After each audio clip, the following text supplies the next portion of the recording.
Very interesting. Well, the last few weeks, we have been treated to headlines on the bare-knuckled political combat pitting teammates in the National Super Alliance, NASA, that ran in the 2017 presidential election with ODM leader Raila Odinga as its flag bearer. From claims of betrayal, missed calls from a Nigerian mobile phone number, to claims of chickening out of the mock swearing in at Uhuru Park, to demands for endorsement, the acrimony has been huge. But today, the protagonists were at State House, Nairobi, at the invitation of President Uhuru Kenyatta to make a joint public statement on the verdict in the county assemblies over the Constitution Amendment Bill 2020, popularly known as the BBI Bill.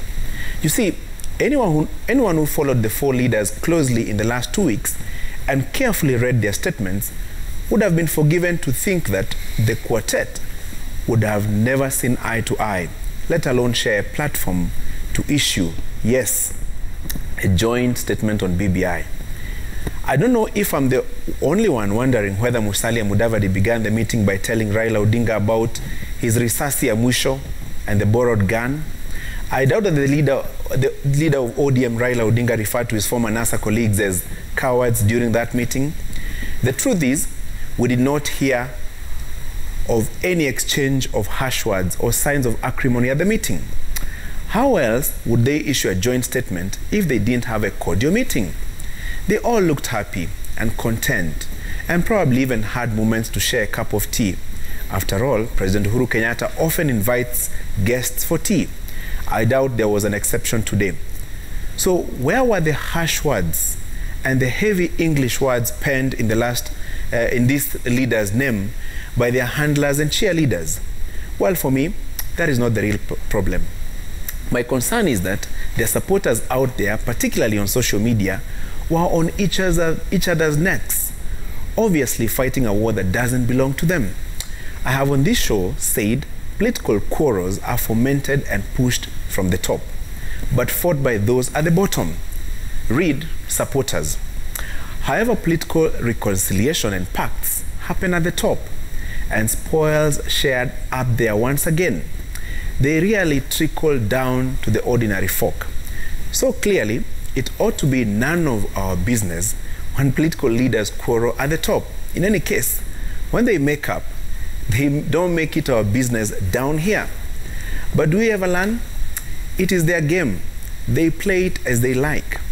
Soren Kierkegaard, a Danish philosopher, theologian, and religious author, many years ago captured this when he said, there are two ways to be fooled. One is to believe what is not true. The other is to refuse to believe what is true. By now, political lessons of the past should have taught us how to handle political differences whenever they arise. That ordinary people have no business hating those they live with or interact with merely on account of political differences of their political leaders. As we head to what is clearly looking like a tough and volatile political season, first on the scramble for constitutional amendments through BBI and the State House succession race next year, Kenyans must refuse to be fooled by the political class. They must not fight wars that do not belong to them. But to do this, one must evaluate the gains and losses of any political action or stand. In any case, he who conquers himself is the mightiest warrior, as Confucius, the Chinese philosopher and politician, aptly put it. Even more closer home, siasa usiweke kwa roho, weka kwa lungs, in the famous words of Uasin Gishu governor, Jackson Mandago. That's my punchline.